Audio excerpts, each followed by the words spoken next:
The fireworks had faded, but the smell of gunpowder still lingered in the damp Taipei air. Building 7 stood at the edge of the university campus, tall, gray, and mostly forgotten. It was the kind of place students only lived in when rent was more important than comfort. The halls were dim, the elevator groaned, the walls peeled, but it was cheap, and Zhang Yuji didn't need anything more than cheap. On New Year's Eve, he stayed in, while the rest of Taipei celebrated outside with firecrackers, dumplings, and red lanterns. Yuji lay on his bed with a pair of noise-canceling headphones around his neck and a book resting on his chest. His roommate Kai was already half asleep, muttering along with whatever video he was watching on his phone. Yuji let his eyes close. Then, knock, knock, knock. 3 sharp taps. He opened his eyes and sat up. The sound had been real, crisp and hollow, like knuckles on thin plywood. "Kai?" he asked softly. Kai didn't respond. He had one earbud in and a blanket over his head. Knock, knock, knock. Yuji swung his legs off the bed and stood. He walked slowly toward the door. Something about the knocks felt too quiet, too measured. Then he remembered what the old woman downstairs had said the day before when he'd held the elevator door open for her. "Don't open your door after midnight unless someone calls your name first. Ghosts don't know names." He'd laughed at the time, thinking it was just another superstition, like not washing your hair on New Year's Day or keeping knives hidden to avoid cutting your luck. Now, standing in front of the door, he hesitated. He looked at the clock on the wall. 12:03 a.m., first day of the Lunar New Year. He waited, but no one called his name. Just silence. No footsteps, no shuffling, no voice saying, "Zhang Yuji." He leaned closer and peeked through the peephole. Nothing. Just a dim, empty hallway bathed in weak fluorescent light. He was about to turn away when he heard something slide across the floor. A soft, dry scraping sound. He looked down. Something red had been pushed under the door. A red envelope. He knelt and picked it up. It felt oddly cold in his hand. He turned it over. No name, no seal, no decorations. Just plain red paper, slightly damp. Probably some weird student prank, he thought. Still, something about it felt wrong. He opened it. Inside was a single piece of thin yellow paper, folded into a small square. He unfolded it slowly. It was a charm, hand-drawn in black ink, the kind usually sold outside Taoist temples to ward off bad luck. But this one wasn't fresh. The edges were frayed. The ink was faded in places, and in the corner there was a dark stain, red-brown, dry but unmistakable. Blood. He recoiled. The paper gave off a metallic scent, sharp, coppery, like rusted coins and old wounds. It filled his nose and settled into the back of his throat. He folded it back up quickly and set it on his desk. "Real funny," he muttered, glancing toward the door. "Happy New Year." Then he went back to bed. 2:47 a.m. Yuji woke suddenly. His ears were ringing. It wasn't a loud sound, more like a dull hum, like someone was whispering underwater, just barely audible. Then the pain hit. His ears burned, sharp, hot pressure. He stumbled into the bathroom and turned on the light. His reflection stared back at him, pale, sweaty, and bleeding. Thick, dark red blood was leaking from both ears. It streamed down his neck and soaked the collar of his t-shirt. He grabbed a towel, heart racing, and wiped it away. His vision blurred. He looked back at the mirror and froze. His reflection blinked, a second too late. He blinked again. His reflection was just slightly off, delayed by a breath. He stepped back, shaking. In the other room, Kai snored softly, still asleep. Yuji sat at his desk, staring at the red envelope. The charm inside had somehow unfolded itself. Now it lay flat, the symbol fully visible. But something was different. A new smear of blood cut across the center, as if a finger had traced a circle through it. On the back, there was handwriting now. Thick, uneven strokes, as if written in a rush. One word: birth. He didn't sleep for the rest of the night. Every time he closed his eyes, he felt something near him. I didn't know how else to describe it. Not footsteps, not breathing, just a presence, a weight in the room that hadn't been there before. He sat in the dark listening, and sometime after 4 a.m., just as his eyelids began to droop, he heard something outside the door. A whisper, childlike, soft. "Daddy?" And then, the sound of the door handle turning. Click. Soft. Slow. The door never opened, but the knob stopped facing forward. It pointed slightly to the side, as if something was still holding it from the other side. By sunrise, the hallway looked normal again. No blood, no shadows, no whispers. Just peeling paint, flickering lights, and silence. Zhang Yujie hadn't slept.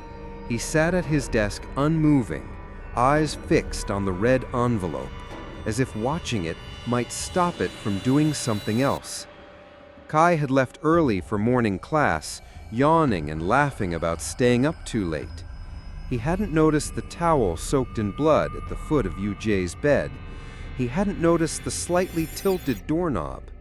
Yujie didn't mention it.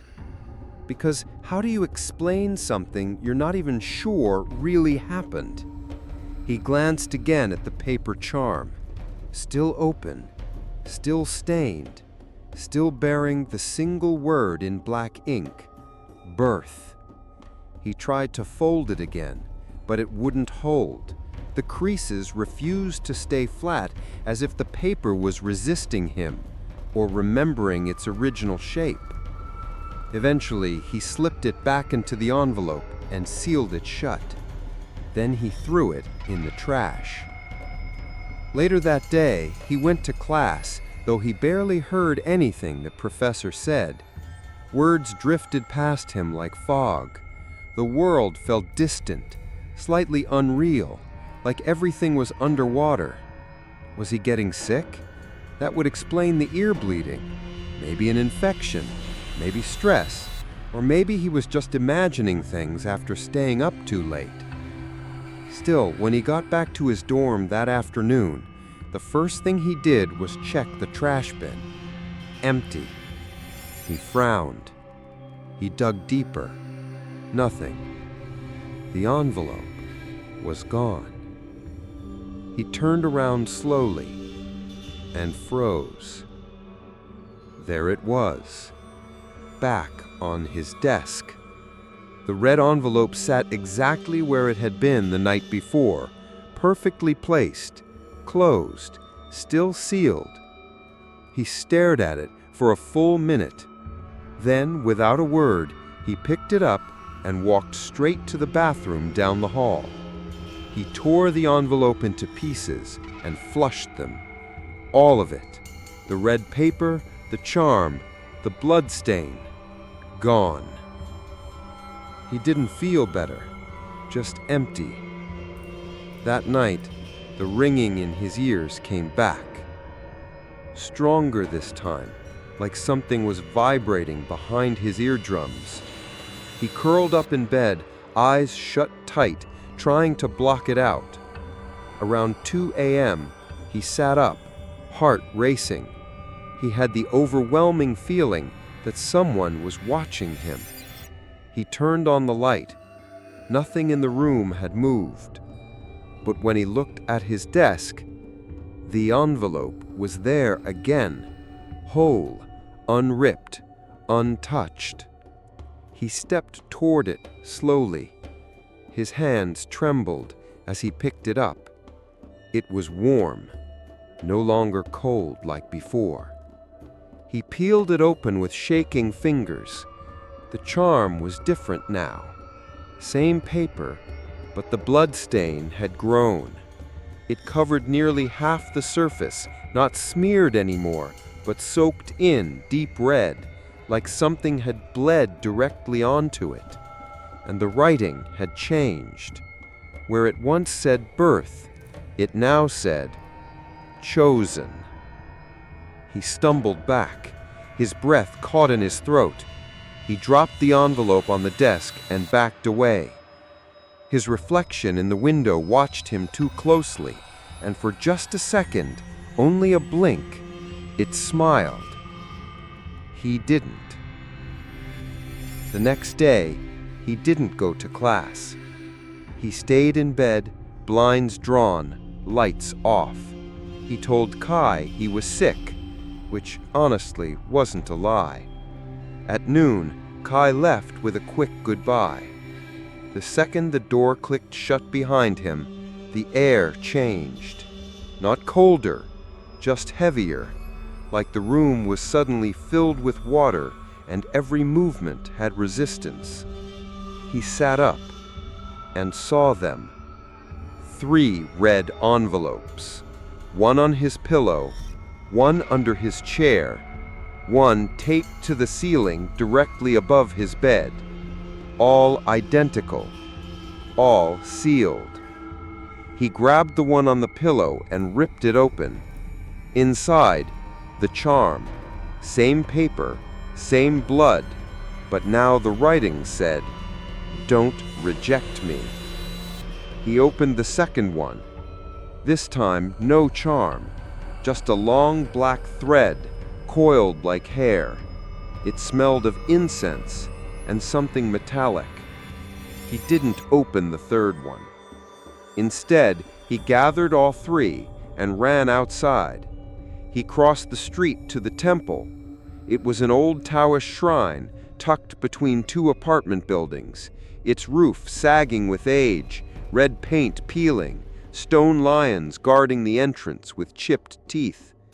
Inside, the scent of burned paper and ashes hung in the air. He found a donation box and threw the envelopes in without speaking. Then he bowed quickly and left. No prayers, no explanations, just fear. It followed him anyway. That night, he stayed awake, determined not to sleep. He placed salt at the corners of his bed, like his grandmother used to do when he was a little girl. He taped strips of paper across the window, left the light on, held an old coin in his palm. But around 3:10 a.m., the light flickered. Just once, then again. And when it stopped, the third envelope was back, taped to the ceiling, dripping. A single line of dark liquid fell from its edge, and then another. It dripped onto the floor, onto his bed, onto his face. It smelled like blood. Yujie screamed, but no one came. Kai was gone for the weekend. The neighbors were asleep, and Building 7, as always, stayed silent. The blood on his face had dried by the time the sun rose. Zhang Yuji hadn't moved all night. He sat at the edge of his bed, knees drawn to his chest, staring at the ceiling where the red envelope had been. It was gone now, vanished. But the stain remained, a faint, rust-colored ring above his head, as if something had dripped through the cracks of reality and left a mark that paint couldn't cover. He tried to convince himself it had all been a dream, but dreams didn't leave you shaking like this. Dreams didn't smell like copper. At noon, Kai returned from his weekend trip. He laughed, dropped his backpack on the floor, and asked if Yuji had been watching horror movies while sick. Yuji didn't respond. Instead, he walked to the bathroom and locked the door behind him. He turned on the faucet, splashed cold water on his face, and slowly looked up at the mirror. At first, everything seemed normal. His eyes were red, his skin pale, but that was expected. Then he leaned closer, and noticed something strange. His reflection wasn't copying him exactly. He tilted his head to the left. The reflection followed, half a second later. He raised one eyebrow. The reflection did too, again, too slow. He opened his mouth. The reflection didn't. It stared back, mouth closed, expression blank. Then, as he leaned in even further, it smiled. A slow, crooked, too wide grin. And blinked. But Yuji hadn't blinked. He fell back, knocking over the soap dish. The mirror was back to normal. The reflection synced again. But he knew what he'd seen. That thing? It wasn't him. Not anymore. For the rest of the day, he covered the mirror with a towel. He didn't look into his phone's front camera. He avoided windows. But no matter how much he tried to ignore it, he kept feeling like there was something behind his eyes. Like something else was blinking when he blinked, thinking when he wasn't. His thoughts felt layered, like there was an echo in his brain, one that didn't always match what he meant to think. That night, as Kai slept, Yuji opened his journal, the one he barely used except for class notes. But inside, he found writing he didn't remember. Lines and lines of handwriting. None of it in his usual style. The letters were rounder, messier, like a child had written them. Every line was the same sentence. I'm here now.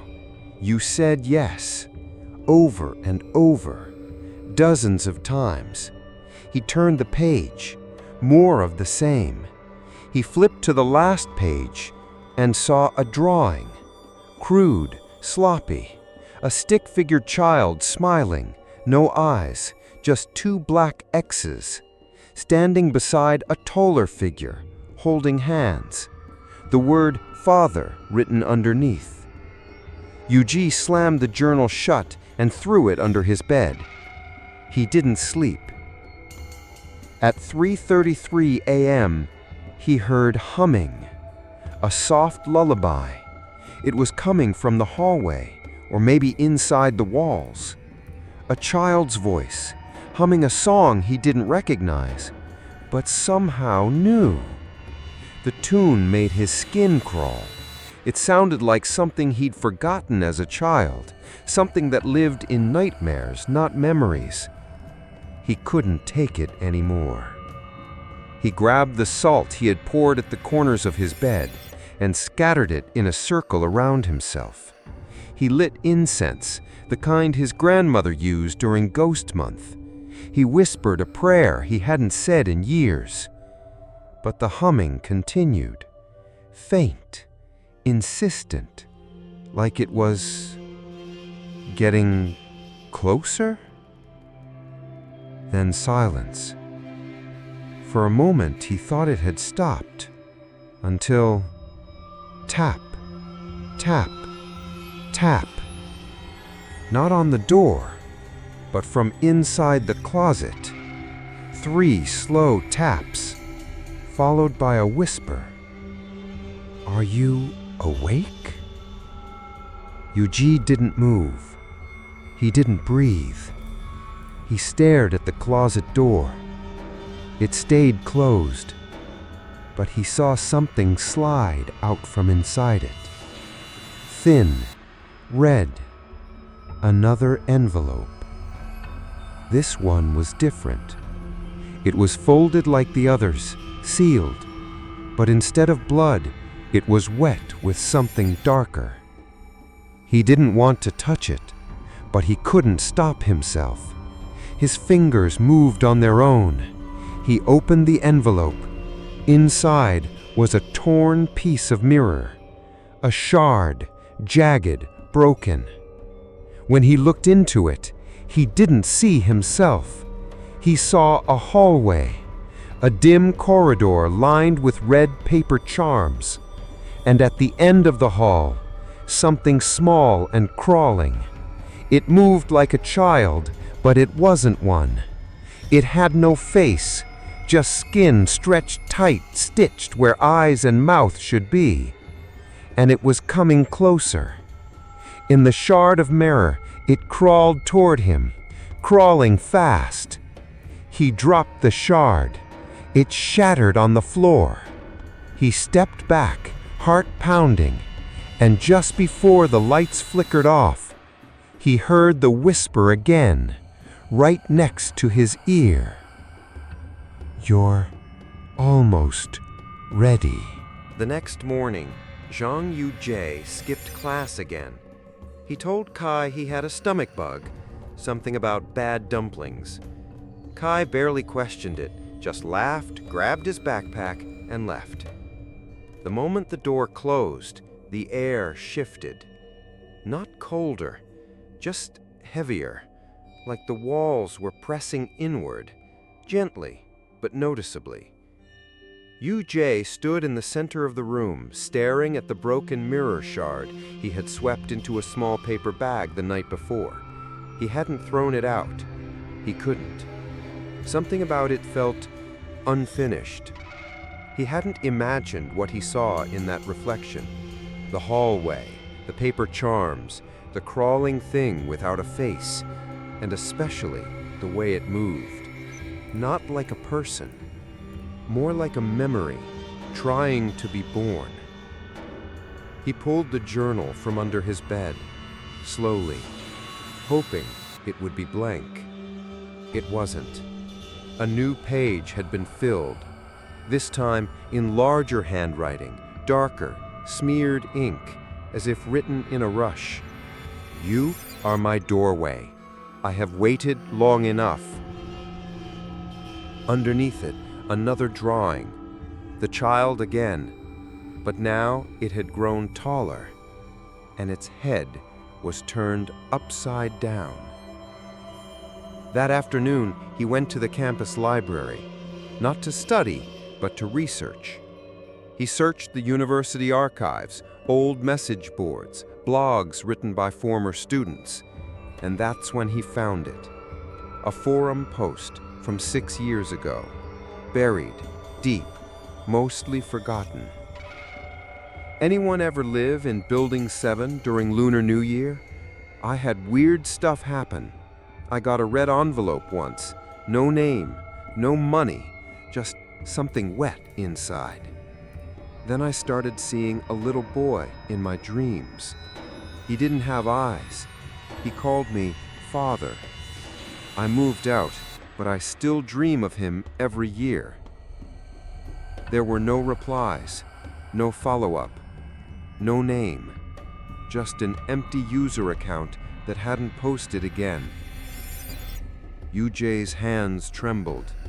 He wasn't the first. Back at the dorm, he opened the closet. The floor was clean now, no red envelope, no dripping. But the smell remained, faint but sharp. Iron, dust, damp wood. He placed the broken mirror shard inside a box, taped it shut, and shoved it under the bed. But as he stood up, he noticed something behind him in the reflection of the window. Something small, low to the ground.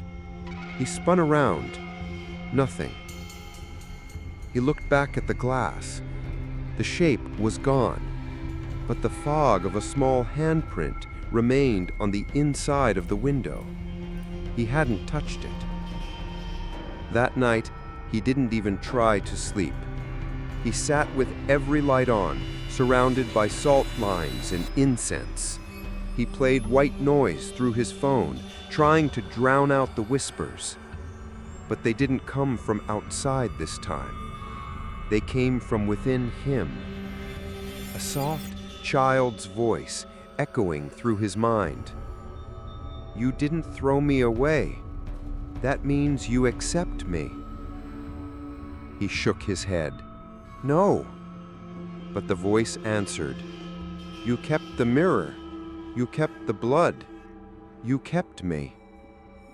His head began to ache, a dull pressure behind the eyes. The ringing in his ears returned. He stumbled to the bathroom, and that's when he saw it. The towel had fallen from the mirror, and in it he saw himself, sleeping. He blinked. The reflection was of him lying in bed, peaceful, eyes closed. But he was standing. The mirror showed a different moment, or a different world. And in the corner of that reflection was the child, standing beside the sleeping version of himself. No eyes, just blank skin where eyes should be, and a stitched mouth slowly tearing open at the corners, smiling. UJ reached forward with shaking hands. He touched the mirror. It felt soft, not like glass, more like skin. Then the reflection blinked. Not him, not his reflection, the child. Its face pulsed like it was pressing through the surface. UJ screamed and threw the towel over it again. He backed away, heart pounding. He sat in the hallway for the rest of the night. He didn't go back inside until the sun rose. At 6:30 a.m., someone knocked on the door. Just once. Soft.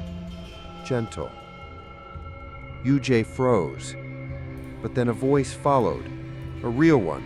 Human. "Hey, it's Mrs. Wong from downstairs. Are you okay?" He opened the door. The old woman looked up at him with tired eyes. "You've been quiet. That's usually a bad sign in this building." He didn't know what to say. She looked past him into the room and then nodded slowly. "I know the look. You got one, didn't you?" "One what?" She tapped her fingers against her cane. "A red envelope. Past midnight. No name. Just something wet inside." He stared at her. "How do you know?"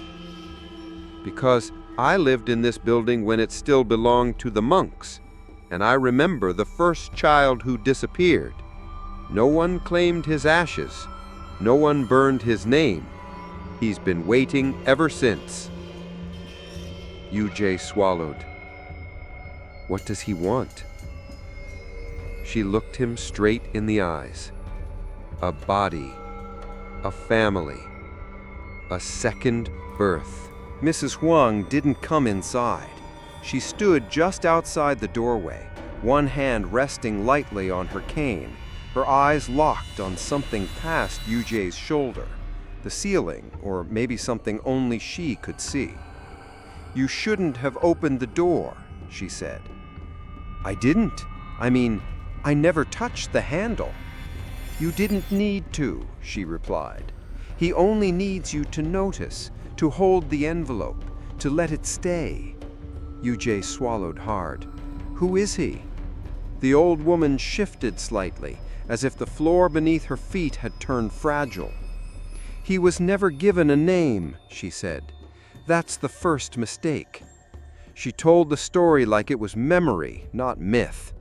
Before the building had been converted into student housing, it belonged to a small Taoist sect, monks who cared for the sick and dying during the war.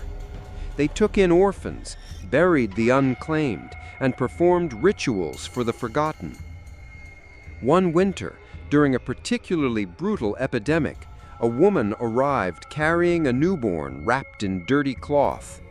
The baby didn't cry. It barely moved.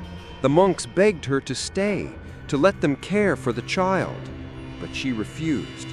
She left the infant in the doorway and vanished. The child died before sunrise. The monks performed the rites, or tried to, but they didn't have a name. No birth record, no family, no date. And without a name, the spirit had no anchor, no passage, no peace. The body was cremated. The ashes were stored in a small wooden box, sealed with red paper and bound with string. But the box was never moved to the shrine. It was forgotten in a storage closet for years, until renovations turned the temple into dormitories. When they broke down the back wall to make space for storage, they found the box. Inside, the ashes were scattered, and the red strings were cut. No one thought much of it, until the envelopes started showing up. "Why envelopes?" Yujie asked. Mrs. Huang looked at him. "Because in this culture, red envelopes mark transition, luck, gift, rebirth." She paused. "He doesn't want revenge. He wants life." Yujie felt cold all over. "Why me?" "Because you opened the door," she said simply, "even if you didn't touch it." Yujie thought of the whispers, the blood, the reflection in the mirror, the child's voice calling him father. "How do I get rid of him?" he asked. Mrs. Wang looked away. "You don't." Later that night, Yujie tried everything he could think of. He burned incense. He recited old prayers. He even called his grandmother in the countryside and asked about blessings, without telling her why.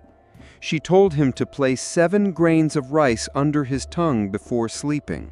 So he did, but sleep never came. At 3:09 a.m., the power went out. The room was plunged into silence. Not darkness, because the dark was expected, but a silence that felt alive, as if the air itself were listening. From the corner of the room came a sound. Not footsteps, not breathing, but dragging, soft and wet. Yujie didn't move. Then he heard it again, a soft scrape, like fingers across the floorboards. Something slid across his foot. He looked down. A red envelope. No sound, no wind, just there. He picked it up with shaking hands. Inside, there was no charm this time. Just a photograph. Black and white, faded. A hospital hallway, cracked tiles, rusty lighting. And at the far end of the hall, a small crib.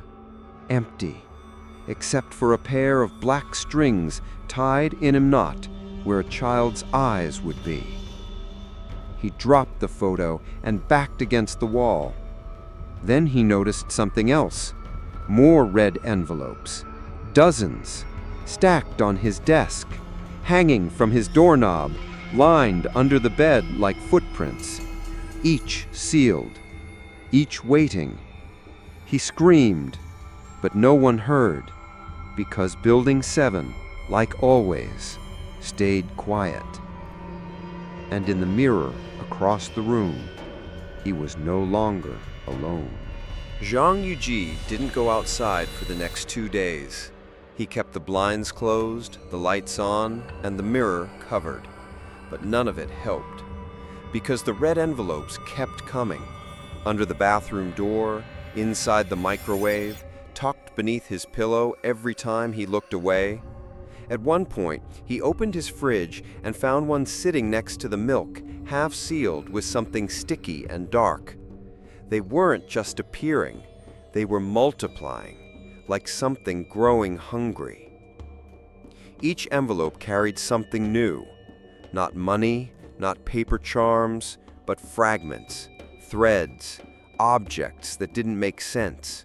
A baby tooth, a child's sock, a single rubber band twisted so tight it snapped when he touched it. And always, always, a black string. Sometimes coiled, sometimes braided, sometimes tied around his toothbrush or looped through his bed sheets. They were thin, almost delicate, but when he tried to cut them, they wouldn't break, even with scissors. He started hearing the strings before seeing them, a faint snapping sound, like someone plucking a violin out of tune. It happened late at night, always after 3 a.m. The sound would start near the walls and end beside his bed, like something was tightening its grip, one strand at a time. He called Kai, told him not to come back to the dorm. No explanation, just, "Please stay away." Kai thought he was having a breakdown. Maybe he was. But Eugene knew something was taking shape, slowly, deliberately, and it was using him to do it. He returned to the library, this time deeper into the Taoist archives. He flipped through old books, faded pamphlets, half-translated notes from local temples, and that's where he found the word, threadborn, a term used in old rituals for spirits who were never named or never buried properly. They were said to knit themselves into the world, attaching to threads, hair, breath, anything they could use to anchor their spirit inside a living host. Once enough threads were laid, the spirit could begin to form a body, not a natural one, but one made from memories, blood, and pain. Yuji felt sick. He remembered the envelopes, the writing, the blood, the mirror, the voice calling him father. The pieces were coming together, and so was the child. That night he woke to find his fingers bound together by black string, tied tight, so tight they were turning blue. He grabbed a knife from his drawer and tried to cut it, but the blade snapped clean in half. The string didn't even fray. He screamed and pulled until the threads finally loosened on their own, almost like they let go, as if testing how much he could take. At 3:44 a.m., the light bulb above his desk burst.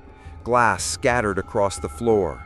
He froze, because in the corner of the room, near the closet, something was standing, small, barefoot, covered in strings that moved like they were breathing.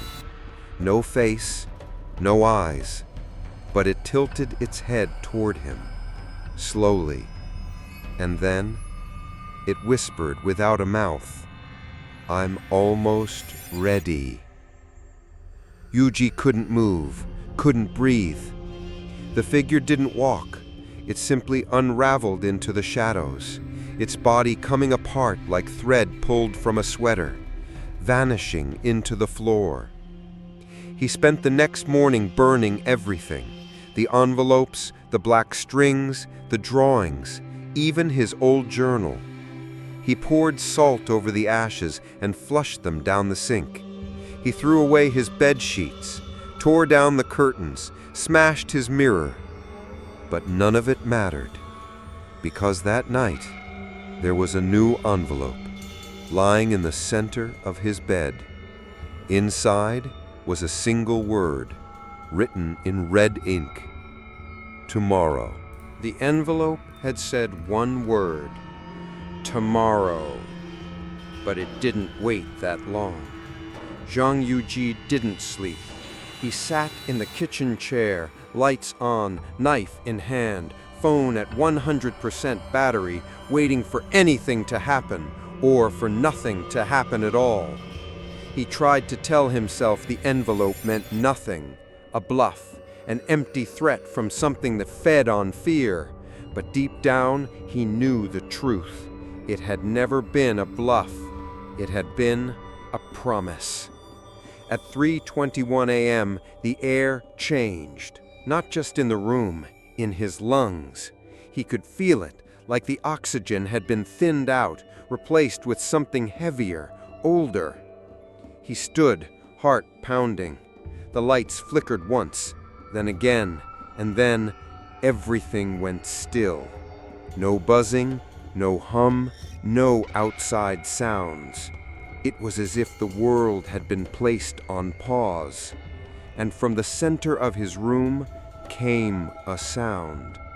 Stretching, like cloth being pulled, thread being tightened, flesh being forced to hold shape. He turned slowly and saw it. The child, standing now, no longer crawling, no longer formless. It stood in the center of the salt circle he had drawn the night before, the salt pushed aside, scattered, meaningless. The body was human-sized now, barely, but it was stitched together from hundreds of black strings. They twisted into the shape of a boy, slender limbs, hollow chest, head tilted slightly too far to the side. Where the face should have been, there were layers of woven thread, taut, quivering. No eyes, no mouth, but something pulsed beneath the surface, like breath trapped in fabric. Its fingers twitched, unraveling and reforming in slow loops, like it was remembering how to be alive. Yuji stepped back. He wanted to scream, but he couldn't. The child tilted its head. The threads across its face twitched, and then it spoke. Not from a mouth, but inside Yuji's own head. I took your name. I took your reflection. Now I take your blood. Yuji dropped the knife. His vision blurred. The ringing in his ears roared back, louder than ever, like a swarm of bees beneath his skull. He stumbled to the wall and collapsed. The child moved, not walking, but gliding like a puppet pulled by invisible hands. Its feet never touched the floor, and as it moved, it left behind threads, black and red, binding to the walls, the furniture, the windows, tying the room together like a web, and Yuji was trapped inside it. He crawled toward the door, but the handle was already wrapped in string. He reached for his phone. Dead screen. Even though it had been fully charged, he was alone. Except he wasn't. The child stood in front of him now, closer than before, and beneath the threads, a single drop of blood leaked down where a mouth should be. It fell to the floor and hissed. Smoke rose from the floorboards, and in that smoke, he saw them. Others, other faces, other students. Some he recognized from campus. Some were strangers, all staring, all trapped in the same black threads, silent, watching, waiting. Then he heard it again, a whisper. His own voice, but younger, familiar, from the time when he still called out to his father in the dark after nightmares. "Will you hold me?"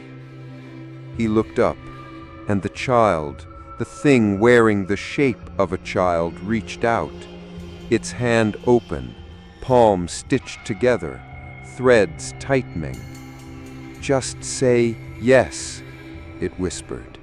"Let me be yours, and you'll never be alone again." For a moment, he hesitated, because it sounded so familiar, so warm, so broken. But then, he saw what was really inside. The strings that made up the body were not thread. They were hair, skin, veins, teeth, tiny fragments of people pulled together into a form pretending to be human. He screamed, and the child, now a thing of rage, let the threads unravel again. It lunged, not to hurt, but to enter, to wear him, to finish what it started. In the moment before it touched him, the air cracked, a sound like thunder in reverse, and something cut the threads, a sharp, silver line across the room, clean, cold, ancient. The child shrieked, not with sound, but with force. The lights burst back on, the strings recoiled, and the figure vanished into the wall. Gone. For now. Yuji gasped, collapsed. Burn marks lined his arms where the threads had touched him.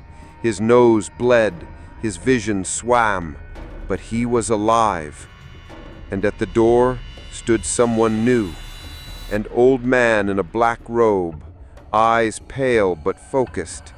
In one hand, he held a bundle of silver thread, in the other, a scroll sealed with wax. He looked at Yuji and spoke calmly. "You've been marked, but it's not too late. Come with me, or die here as his father." The old man stood in the doorway like a shadow carved from stone. He said nothing more, just waited. Zhang Yuji didn't ask who he was, didn't ask how he knew, because something inside him already recognized the man or what he represented. Not safety, but interruption, a pause in the unraveling. A hand held out not to save, but to offer a different kind of death. He took it. Without a word, he followed the old man down the stairwell of Building 7, stepping over broken envelopes and black threads that still twitched when touched. Outside, the city was asleep. Streetlights buzzed overhead. Neon signs flickered, but everything felt faded, like the world was being held at a distance. The man walked slowly, not out of weakness, but precision, as if every step had to land in the right place where something unseen would notice. They turned down a narrow alley behind the old temple Yuji had visited days before. There was a gate at the end, rusted, sealed with wire. The old man unwrapped the bundle of silver thread in his hand and tied a knot around the gate. The metal shimmered, clicked open, and the darkness inside opened like a throat. The space beyond was not a room, not even a basement. It was a ritual hall buried beneath the city, carved from old stone and salt. Walls etched with names, floors lined with faded ink. The air smelled of smoke, sandalwood, and old blood. In the center of the room stood a single chair, wooden, cracked, and beside it a bowl filled with water that didn't reflect anything. Not light, not faces, only movement. "Sit," the old man said. Yuji obeyed. The moment he touched the chair, the silver thread in the man's hand snapped to life, floating in the air, circling Yuji like a serpent. "You've become his anchor. You held him too long, let him touch too much." "I didn't choose this," Yuji whispered. "No, but you didn't stop it either." He lifted the scroll, unsealed it. The parchment inside pulsed with red characters, not written, but branded into the surface, like scars made from sound. He couldn't read them, but he felt them, like something ancient whispering in his chest. There's only one way to sever a bloodless bond. You must give the spirit what it wants, and then deny it. He dipped the silver thread into the bowl. It sizzled. Smoke rose, twisting into shapes. A child's face, a stitched mouth, a hallway. The old man closed his eyes and spoke a single word. "Return." Yuji blinked, and the world disappeared. Suddenly, he was back in his dorm, but it wasn't real. The room was quietly wrong, too clean, too still. The colors faded like an old photograph, and in the center of the bed, sat the child, fully formed now, wearing his old clothes, smiling with a mouth stitched open just wide enough to speak. "I knew you'd come back." Yuji stepped forward. His limbs moved slowly, like walking through syrup. "I'm not your father." "You're the first to see me," it whispered. "The first not to run." "That doesn't mean I belong to you." "But I belong to you," it said. "I'm made from what you forgot. Your fears, your sleep, your blood." Its hands moved across the bed, and where it touched, black threads bloomed. They wrapped the desk, the floor, the walls, everything Yuji once called his life. "I can be your legacy," the child said. "You die, I live. One vessel, one memory. We're the same." "No," Yuji said, stepping into the circle the old man had carved around him. He reached out. The silver thread appeared in his hand, glowing, vibrating. He raised it, and the child hissed. The smile split wider. Its eyes, once covered, burst open. Empty sockets stared back, weeping black smoke. "You'll regret this," it whispered. "You'll wake up alone forever." Yuji didn't flinch. He said the words the old man taught him. He said them without believing, but something believed them for him. The thread ignited. The room screamed, and the child, the thing, began to unravel. Its threads snapped one by one, screaming in every voice Yuji had ever known, calling him back, calling him father, calling him home. Then, silence. True silence. Yuji opened his eyes. He was back in the ritual hall. The old man stood beside him. The bowl was empty. The scroll had turned to ash, and the silver thread was gone. "You broke the tether," the old man said. "Is it over?" The man didn't answer. He only looked toward the ceiling, toward the world above. "Spirits don't die," he said. "They wait."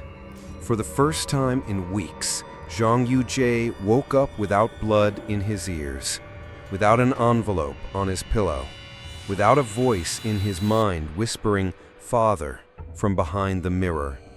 Just silence. The air in his dorm room felt lighter. The lights no longer flickered. The salt he had poured weeks ago remained untouched. No footprints, no black thread crawling over it like worms under moonlight. The mirror was cracked, but his reflection blinked when he blinked. That alone made him cry. He didn't go to class. He didn't call anyone.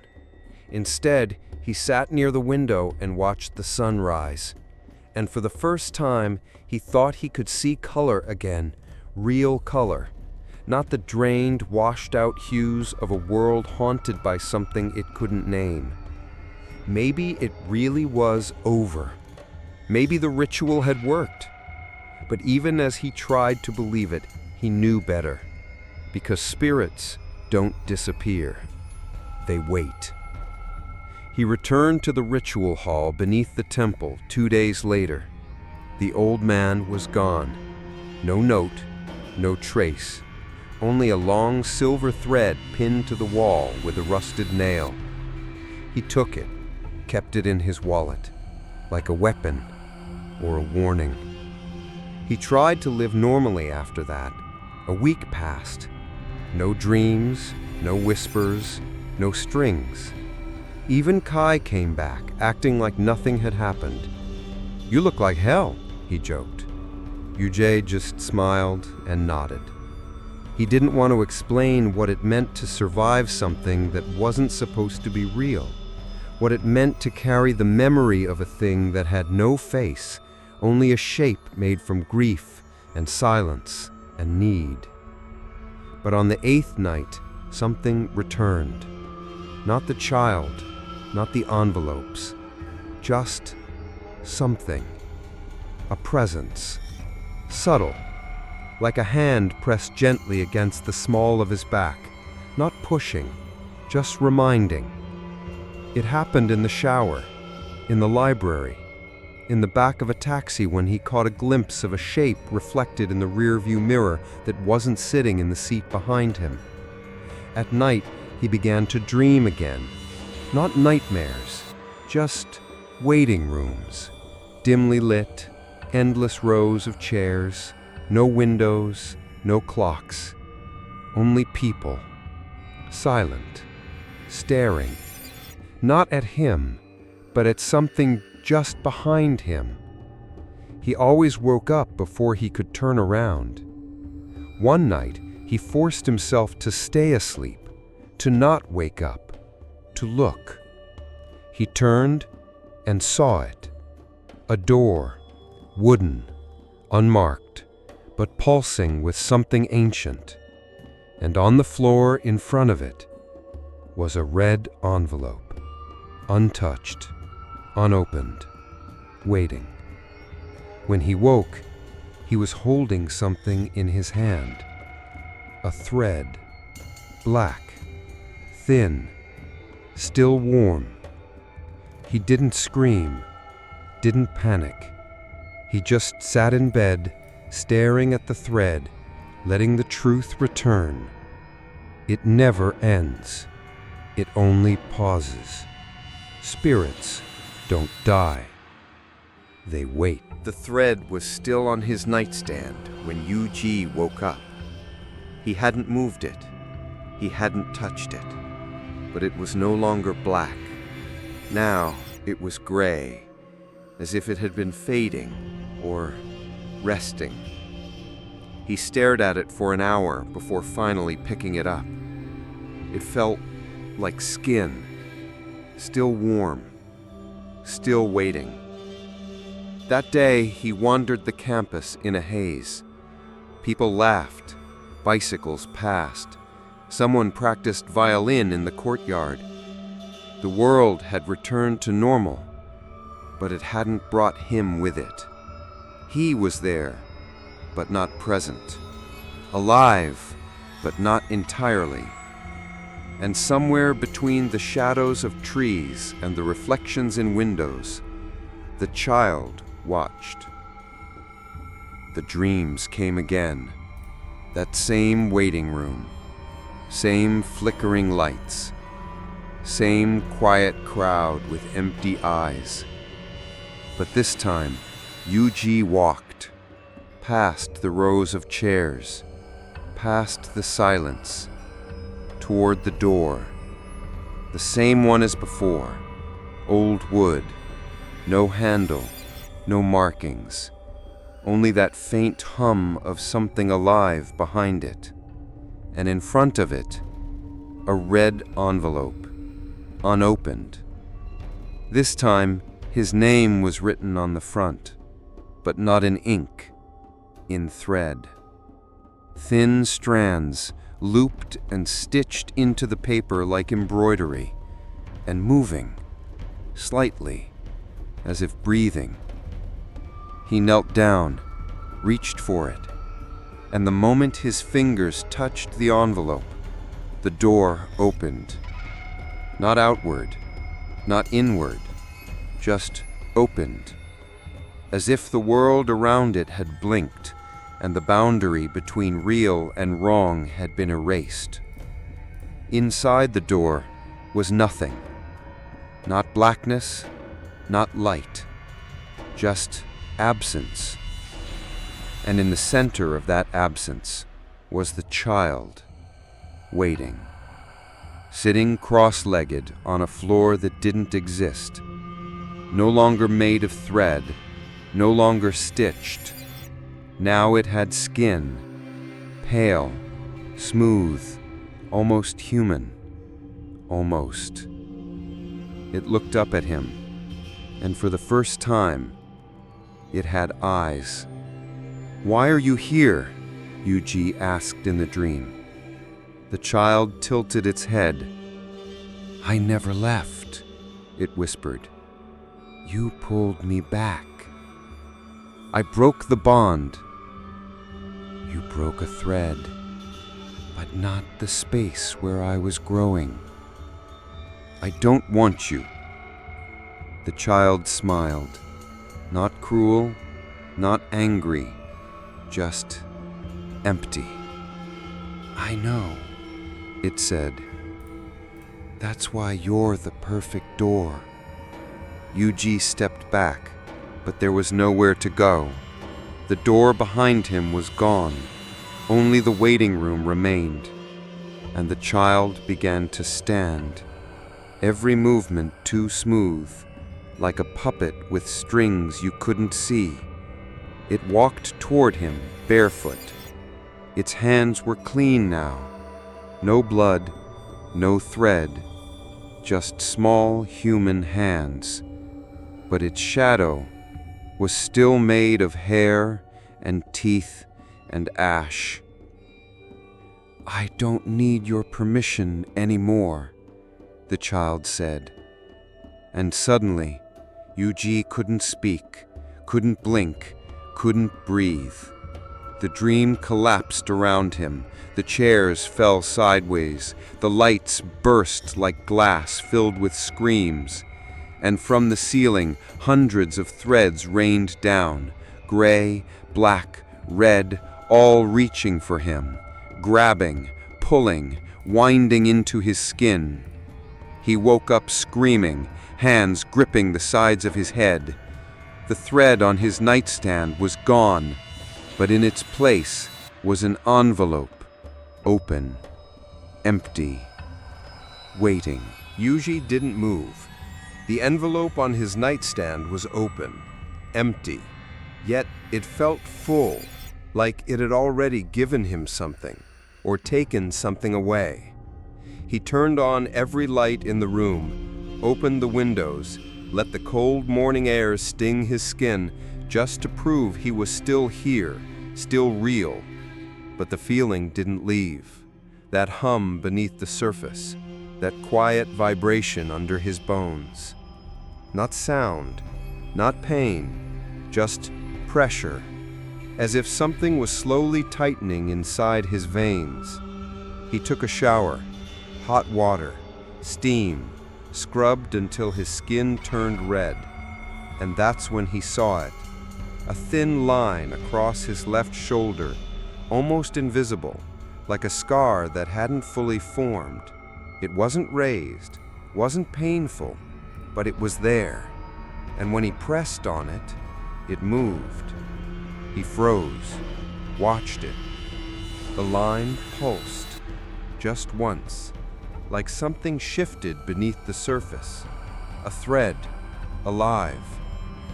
He backed away from the mirror, stared at his own reflection, searching for differences.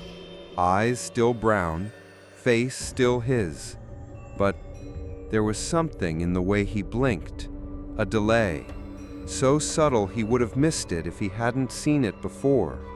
It was just like Chapter 3, when his reflection no longer followed exactly. Except now, there was no delay. It blinked with him, moved with him, perfectly, too perfectly, like a copy that had learned. He put on a long-sleeved hoodie and left the dorm. The city felt wrong, not louder, not darker, just out of sync.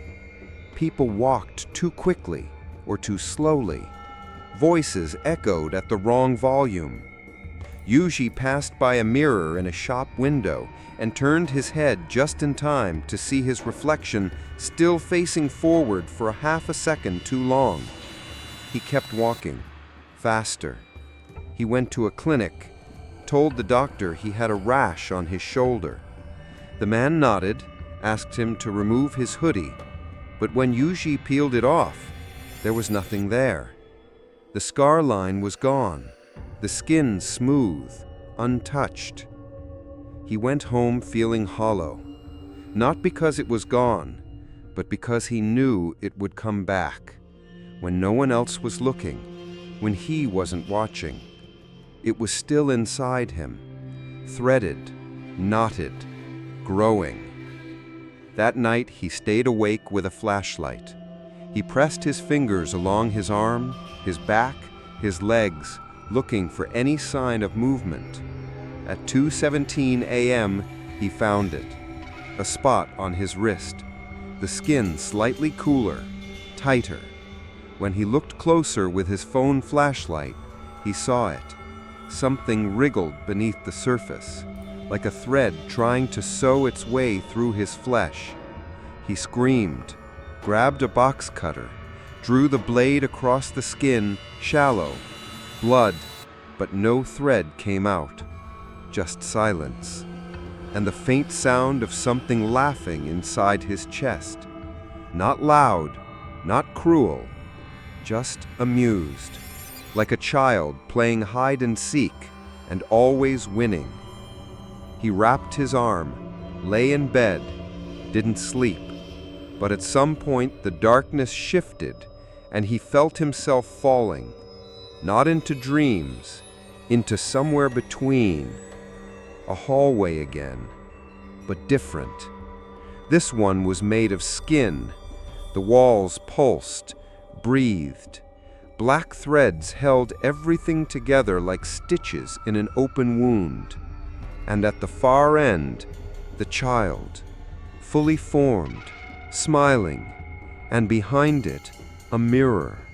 Not glass, but flesh, and in it he saw himself, tied from head to toe in string, face calm, eyes open, mouth stitched shut. "You're wearing me well," the child whispered. "Soon I won't need to knock." Yuji woke up gasping. His mouth tasted like iron. His pillow was damp with sweat or blood, and when he looked down, his arms were covered in faint red lines, thread marks, etched just beneath the skin, like a body being tailored. Yuji didn't go outside for the next 3 days. He didn't eat much. He barely slept. The mirror was covered. The light stayed on, but the marks on his skin kept appearing. Thin red lines, soft curves across his arms, back, and legs, as if someone was tracing a pattern. At first, he thought he was scratching himself in his sleep, but these marks were too precise, too symmetrical. They followed the lines of tendons, veins, pressure points, as if something was mapping his body from the inside. On the 4th night, he dreamed again, not of the child, not of the waiting room, but of a small apartment he hadn't seen in years. Old tile floors, curtains that smelled like dust and sunlight, and in the middle of the kitchen, his mother, younger, alive, cooking soup. He sat at the table, a child again, swinging his legs off the chair. She smiled at him, placed a red bowl in front of him, and said, "Do you remember the boy who used to live upstairs?" He blinked. What boy? But she was already fading. The room cracked around him like a mirror under boiling water, and when he looked down into the soup, there was a red envelope floating in the broth, sealed, breathing. He woke up gasping, his mouth dry, his hands clenched so tightly the nails had broken the skin. He grabbed his phone and began searching. Old address, old neighbors, old anything. And then he found it. A news article from 15 years ago, barely a paragraph long. Unattended death in Building 3. Authorities discovered the body of a 6-year-old boy in an upstairs apartment. No official record of the child existed. Cause of death undetermined. No family came forward. Cremated without name. remains stored in city archives. Yuji stared at the screen, heart pounding. Building 3. Their old home. His childhood. He didn't remember this. Or maybe he'd been made to forget.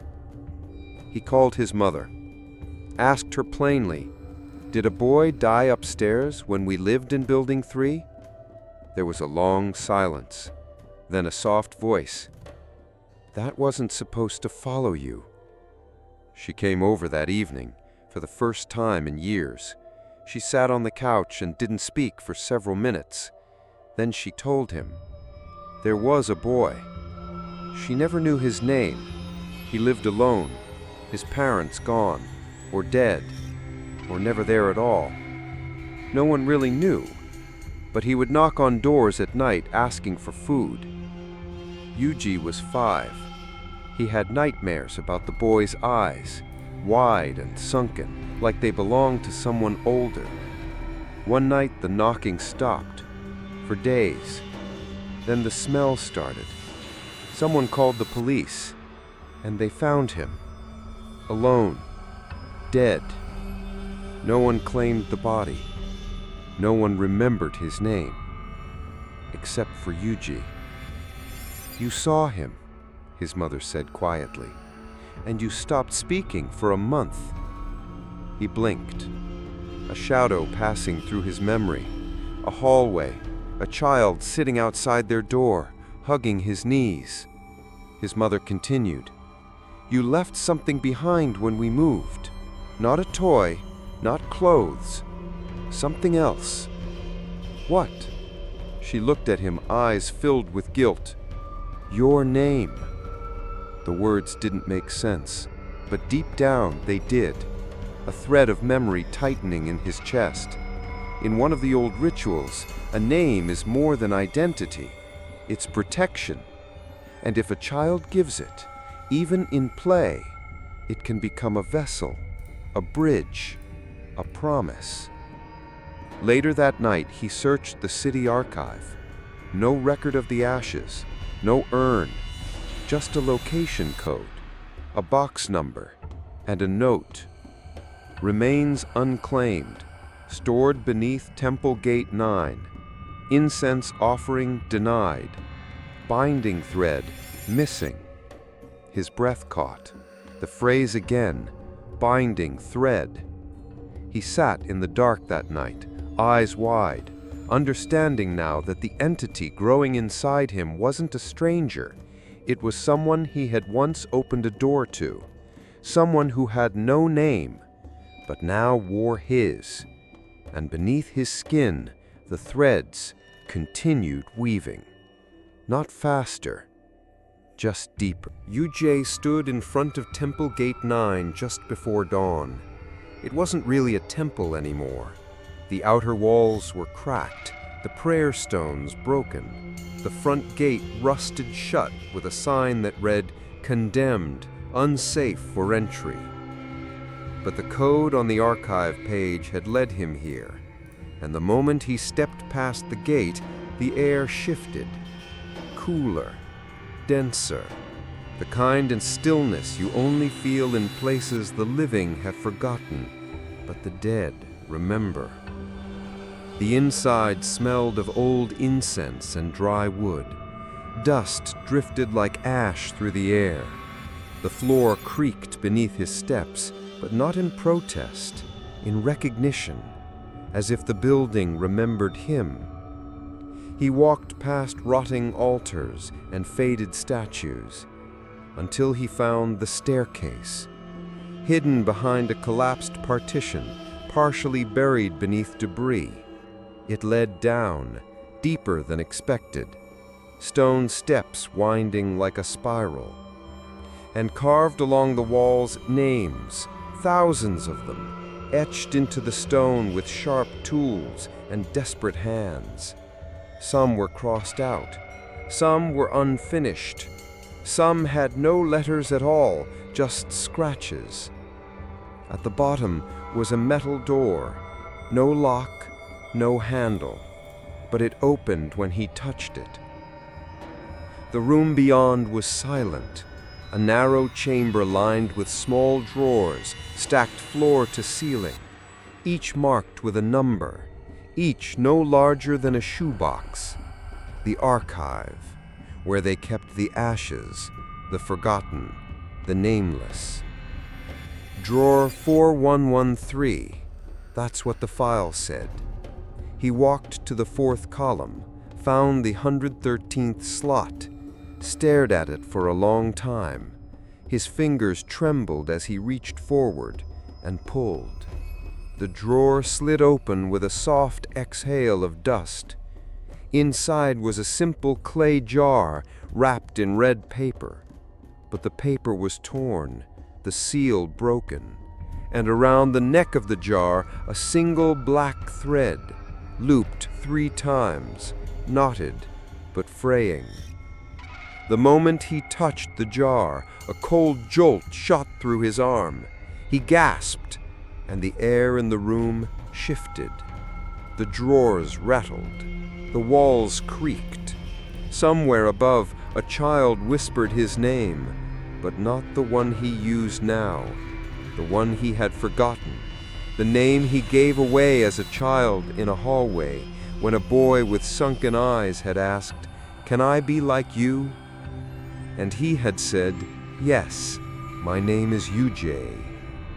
He fell to his knees, the jar in his hands, the black thread now moving, tightening, around his wrists, up his arms, into his chest. He couldn't breathe, couldn't drop it. The ashes inside the jar began to hum, not loud, but deep, like a heartbeat too slow to be human. He stared at the red paper seal, torn years ago, never replaced, because no one had claimed this child. No one had given him a name, and now he had taken one. Behind him, footsteps, soft, bare. He turned and saw the child, fully formed, real, not a dream, not smoke, standing in the center of the archive room like he had always belonged there. His eyes now black, polished, whole. His mouth no longer stitched, but smiling, gently, like a boy meeting his father. "You found me," he whispered. He tried to speak, to say no, to run, but the threads kept pulling, and now they reached his throat. The child stepped forward, knelt in front of him, placed a hand on the jar, and for the first time, UGA saw it. Not horror, not malice, just loneliness. Endless, hollow, child-shaped loneliness. I waited. Where everyone forgot me, you didn't. UGA choked back tears. The room pulsed, his skin burned, but he whispered, "You can't have me." The child didn't flinch. "I already do." The black threads surged, wrapped around his chest, his arms, his skull, and then everything stopped. The lights blinked out, the air stilled, and from the dark, a voice, old, layered, deeper than death. "If no one names me, I will wear the name that was given, and I will not forget." UGA collapsed. The jar slipped from his hands, hit the floor, and cracked. Not broken, but opened. Just enough for something inside to breathe. When UJ opened his eyes, he was back in his dorm room. At least, it looked like his dorm room. Same desk, same cracked mirror, same worn-out hoodie slung over the back of the chair. But something was wrong.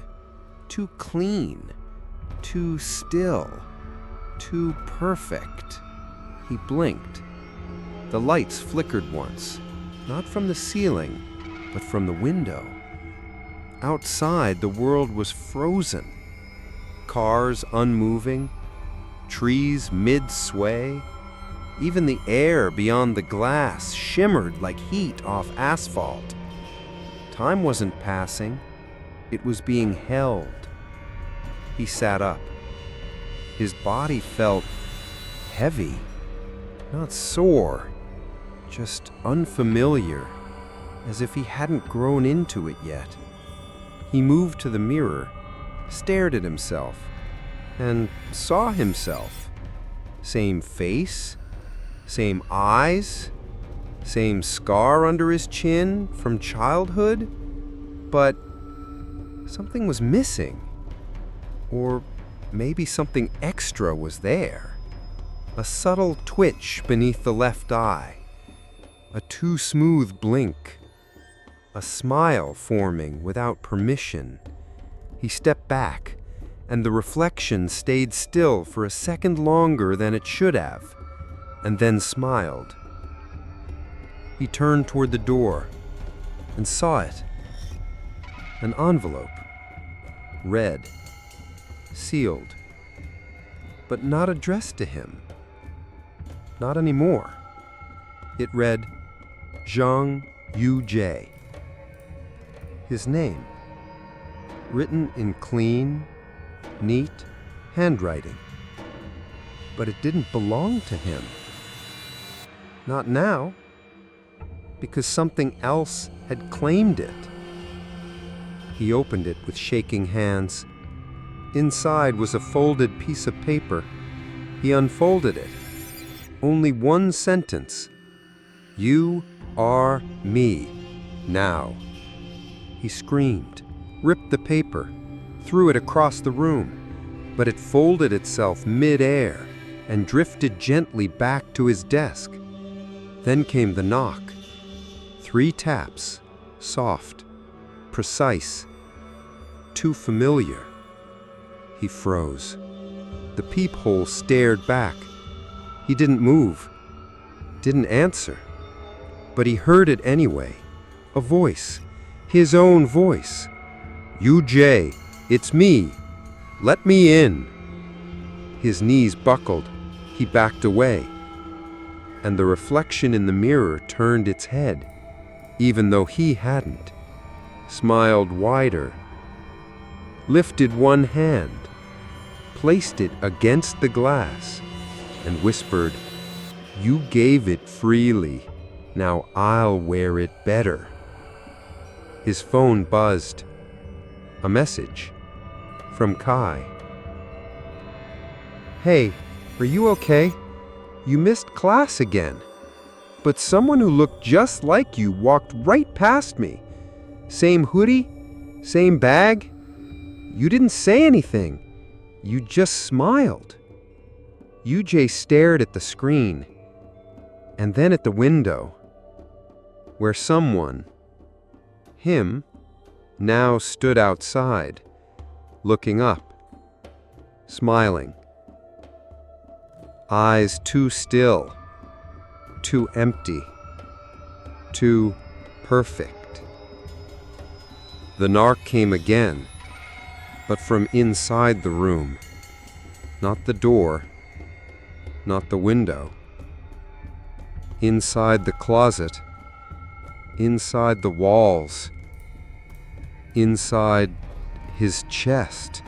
He opened his mouth to scream, but the voice that came out wasn't his. There's something terrifying about seeing yourself when you know it's not you. That morning, Yuji stood across the street from the university library, watching, and he walked out.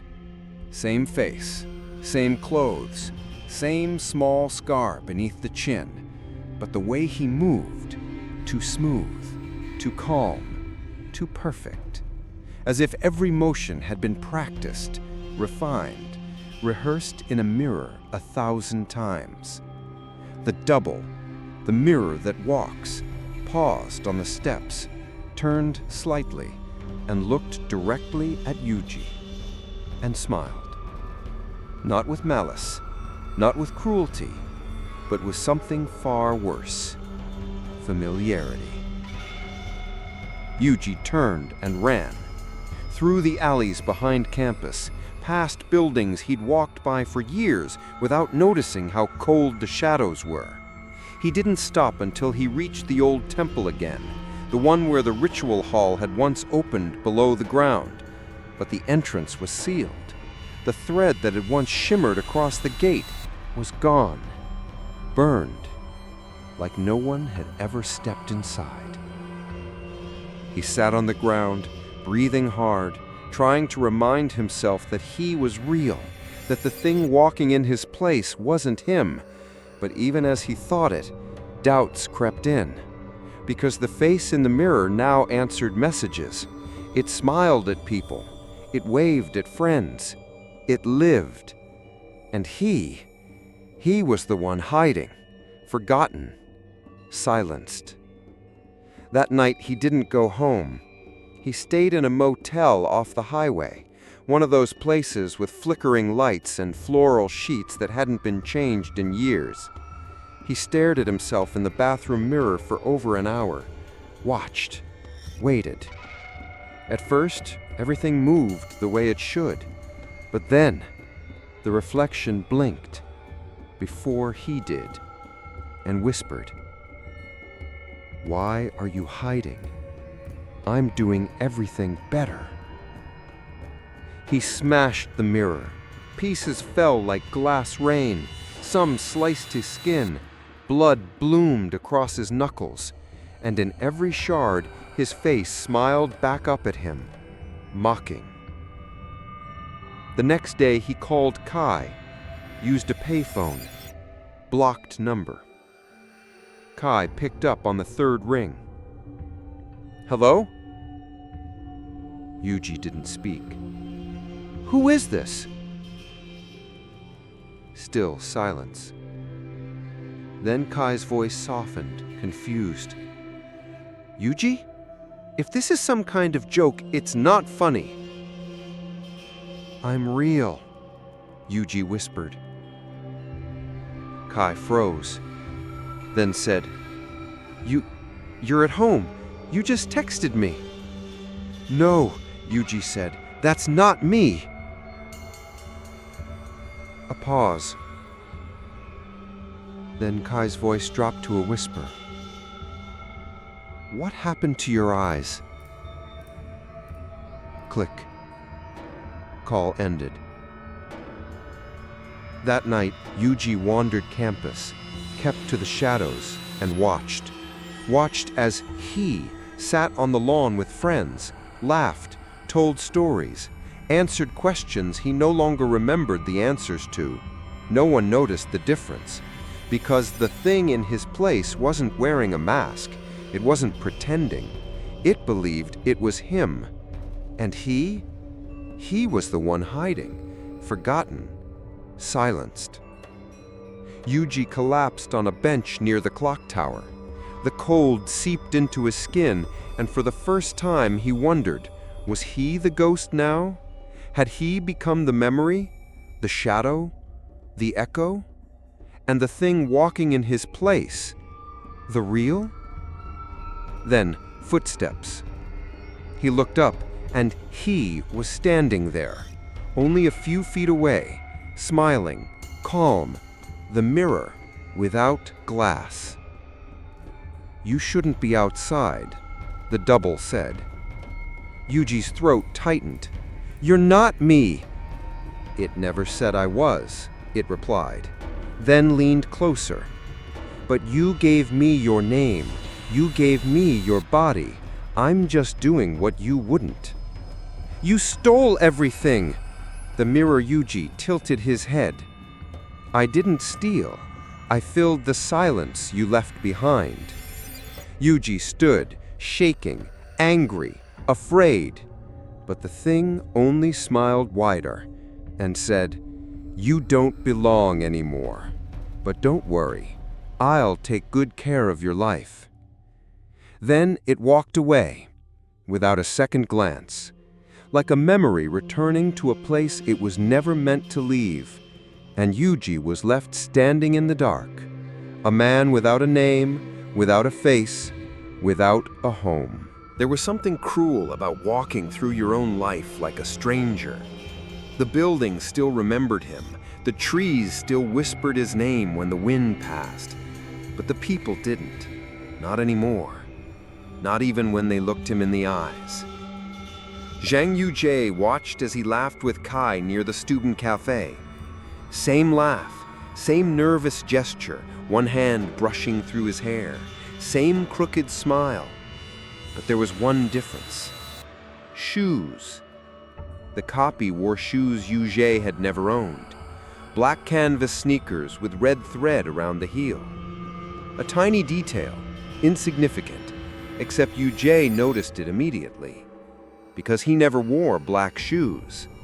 Not since he was a child. Not since the funeral. Not since he whispered a name to a boy in a hallway and said, "You can be me." He followed the double that day, from a distance, through halls and courtyards, into the dorm, past locked doors, to the mirror. In the shared bathroom on the third floor, Yujie stood in the shadows as the copy looked at itself, adjusted the collar of his shirt, fixed his hair, then smiled, and said to no one, "It fits better every day." That was the moment Yujie knew. This wasn't a reflection anymore. It wasn't the ghost playing dress-up.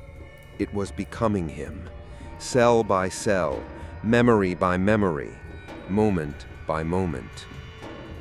He ran, not away, this time towards something. The old archive center, where the urn still sat, where the thread had pulsed like veins in clay, where he had touched the ashes and the door had opened. The clerk at the front desk didn't look up, didn't speak, didn't seem to breathe, but she slid a key across the counter without being asked, as if she already knew. Room 4113. He opened the drawer again. The urn was gone. Only dust remained, and a folded piece of paper. He opened it with shaking fingers. Words in black ink. If a body has no name, it wears the next one whispered. Suddenly, the lights in the archive shut off. Darkness swallowed the room whole, and from somewhere behind the stacks, footsteps, soft, bare, multiple. Not one, not two, a crowd, breathing in sync, moving slowly, deliberately. Yujie backed against the wall, heart racing. Then the first figure stepped into view, a young man wearing his high school uniform. Yujie gasped because it was him, not the current him, not the double, but younger, the him from 10 years ago. Behind that one, another, slightly older, college year 1. Then another and another, all him, every version, every age, all walking toward him. Their eyes hollow, their mouths stitched, their feet bare, except for one. The one in black shoes with red thread around the heel. The one who whispered, "You're not being replaced, you're being remembered." Yujie screamed and ran, pushed past them, felt their fingers brush against his skin, cold as regret. He burst into the street, gasping, eyes wide, but no one around him noticed, because to them, he wasn't Yujie anymore. He was just a man in the wrong body, watching another version of himself live the life he gave away. That night, he looked in a mirror and asked the only question that mattered. If I gave my name, can I ever take it back? And the reflection smiled. Not his smile, not anymore, and said, not while others still wear it. It began with a red string, just one, trailing across the sidewalk like a strand of someone's hair, almost invisible in the afternoon sun. But when Yujie stepped on it, he felt it tug, not his shoe, not his ankle, but his mind, like something behind his thoughts had been waiting to be pulled. He followed the thread, across the street, into a narrow alley, down the back of a building he didn't recognize, until he did. It was an old dorm, boarded up, abandoned for years, but something in the way the bricks curved, the broken window panes blinked in sunlight. He had been here before, maybe in a dream, maybe in a version of himself long buried. The door opened with a soft breath. No key, no resistance. The kind of door that only opens for those it remembers. Inside, dust, silence, and mirrors. Not glass, but water. Sheets of still water held vertically between pillars. Each one shimmered like a screen. Each one reflected him. But not just him now. Yuji at 5. Yuji at 16. Yuji last year. Yesterday. Tomorrow. Each version staring back. Each trapped in stillness. Each whispering something just below hearing. He walked between them, hands trembling, each step sinking slightly into the floor like wet paper. And then he entered the room, a chamber of echoes, circular, infinite feeling, and in the center, a mirror. Tall, wide, black like obsidian soaked in blood. But it didn't reflect him. It reflected the others. They stood shoulder to shoulder, hundreds, all Yuji, some crying, some smiling, some hollowed out entirely, all dressed in versions of himself, childhood clothes, school uniforms, hospital gowns, mourning robes. Each one wore a number stitched across the chest, and none of them blinked. He turned, tried to leave, but the door was gone. The mirror behind him now rippled. One version stepped out, then another, until he stood in the center of a circle of himself, each with a slight difference, a scar he never had, a tooth missing, a finger too long, an eye that twitched, a voice that spoke in his exact tone but said, "You let us in." Another, "You gave your name too early." Another, "You never came back to close the door." Another, "We're not copies." Another, "We're rehearsals." Yuji screamed, but only air came out. No sound, only echoes of screams he had screamed before. He reached out to grab one of them. His hand passed through, but the version grinned and whispered, "You don't know which one you are, do you?"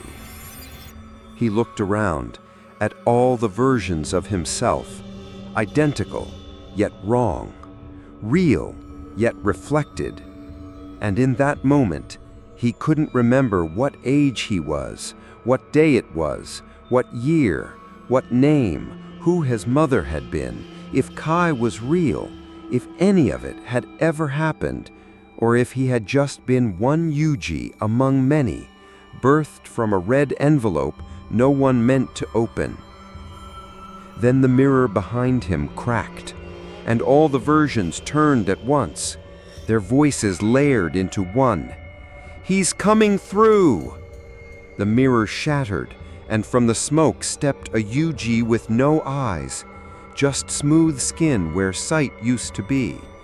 But he smiled wider than any of the others and spoke without a mouth. "You gave me shape. You gave me time. Now I'll give you a place."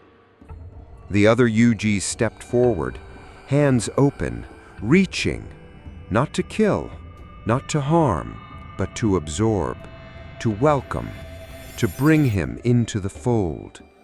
One more version, one more memory, one more ghost wearing shoes.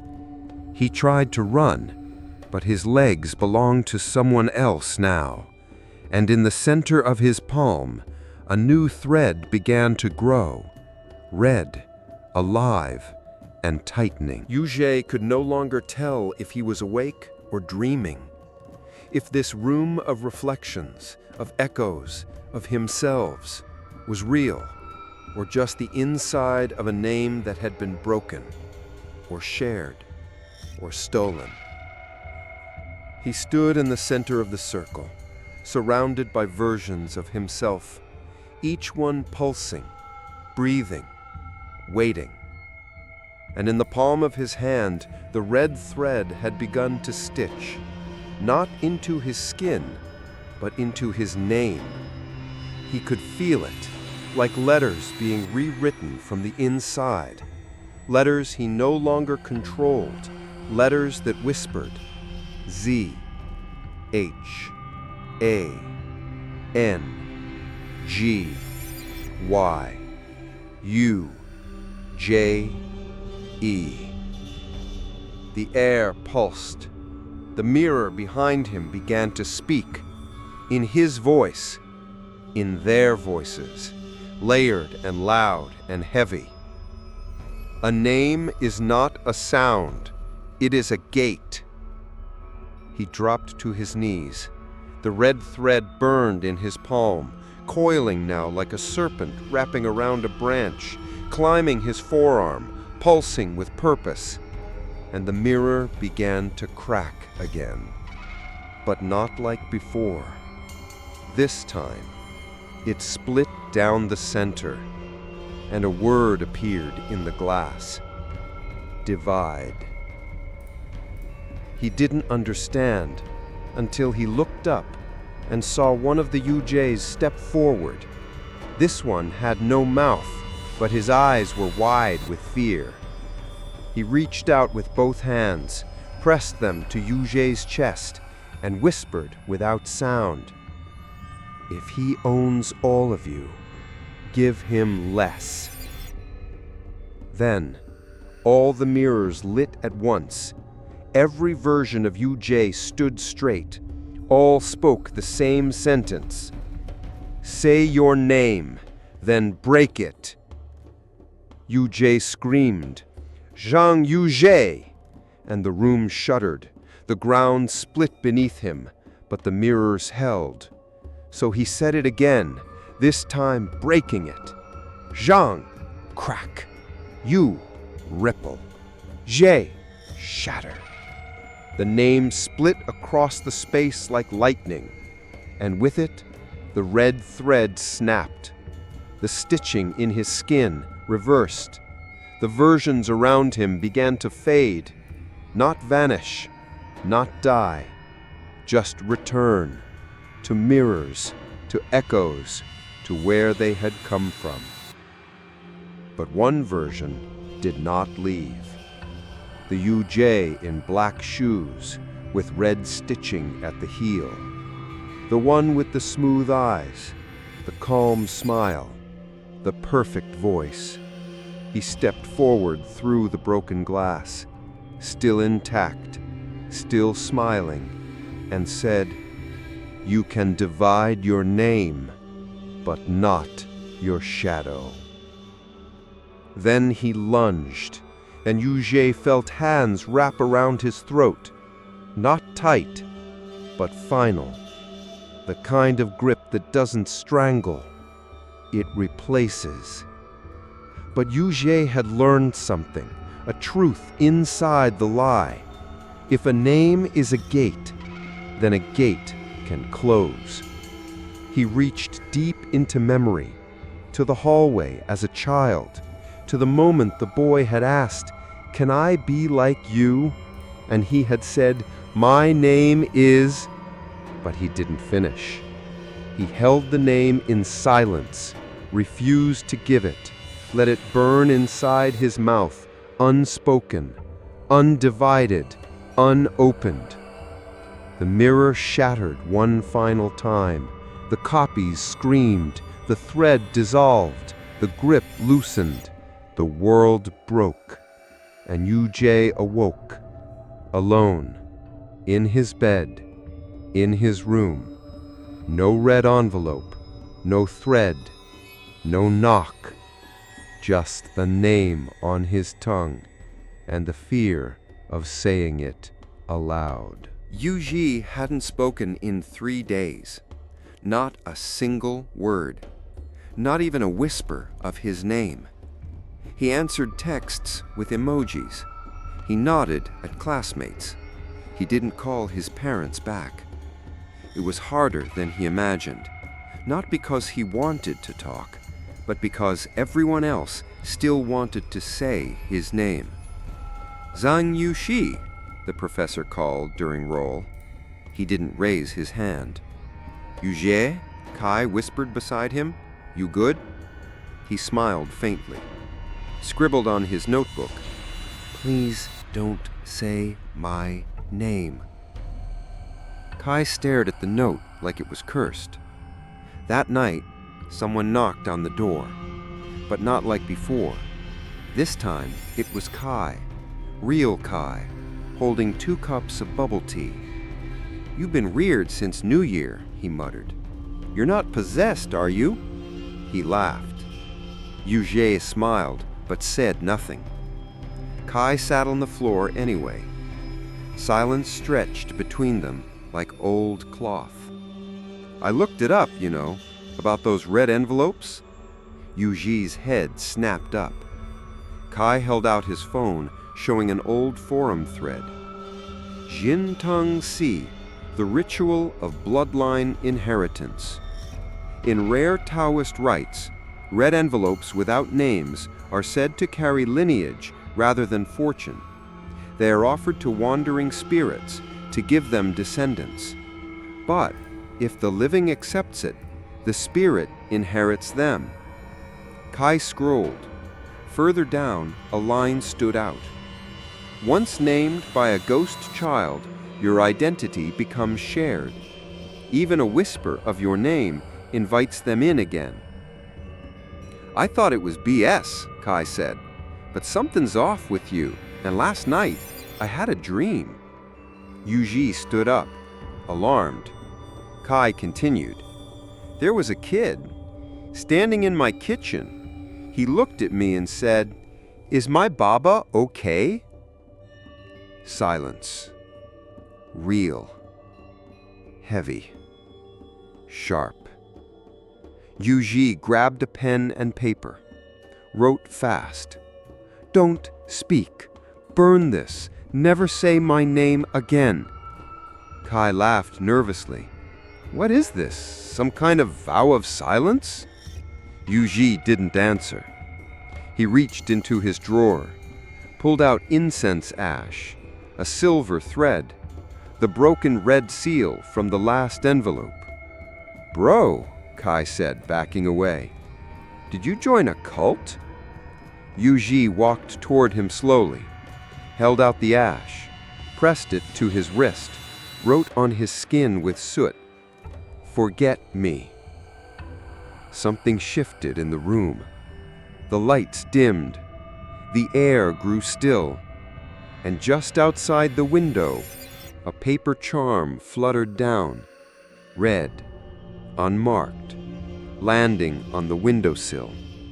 Kai saw it, eyes wide. What the?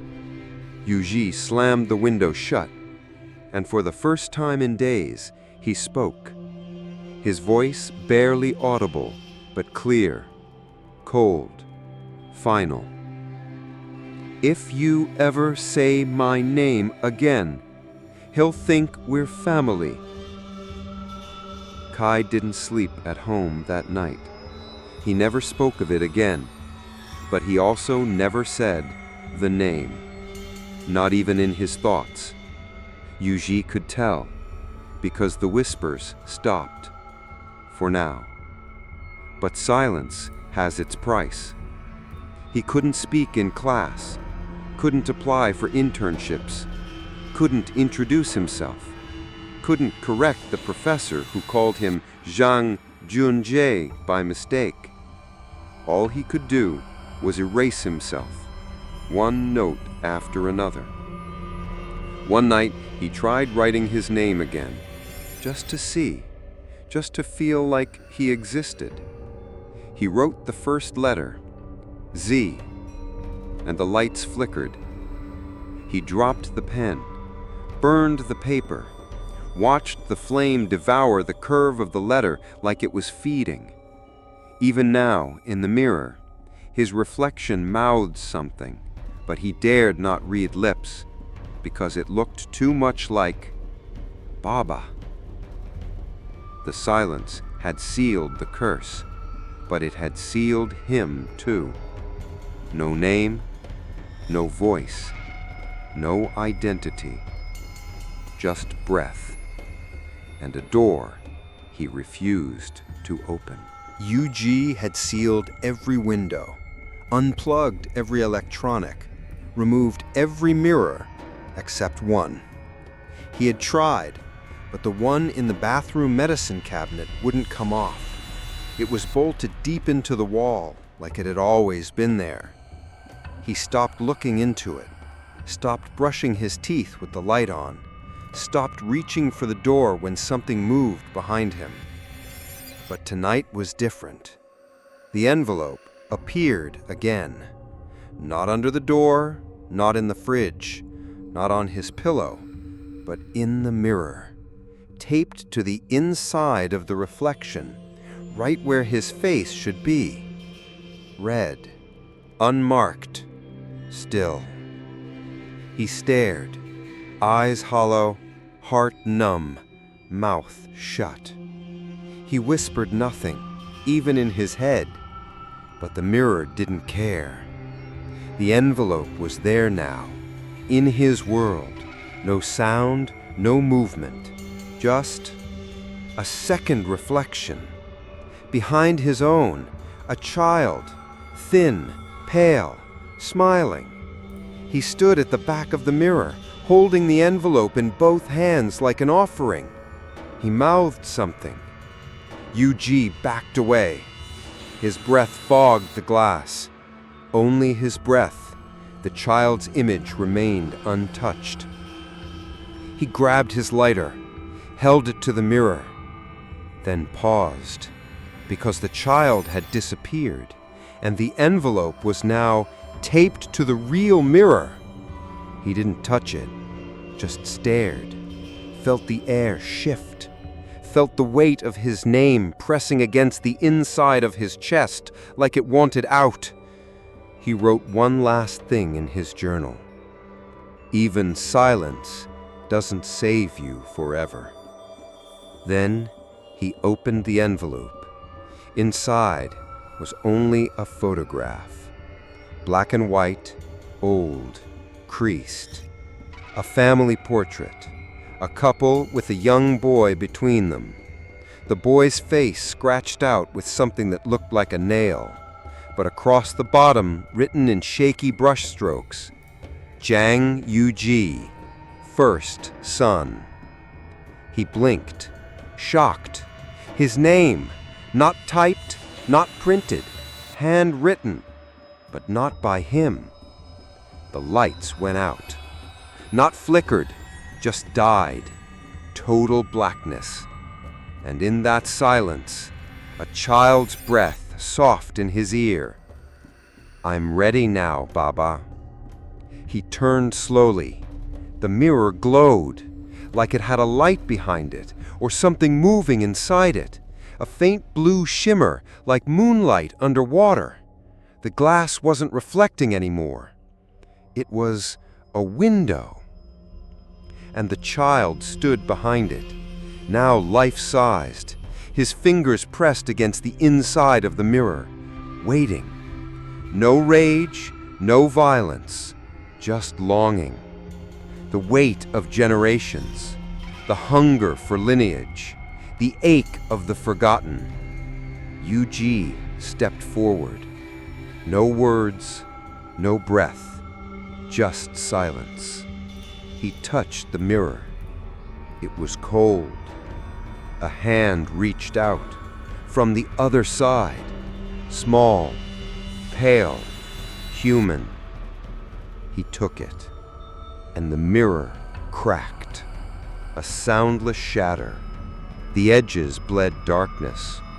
Not glass, not shadow, just the absence of light.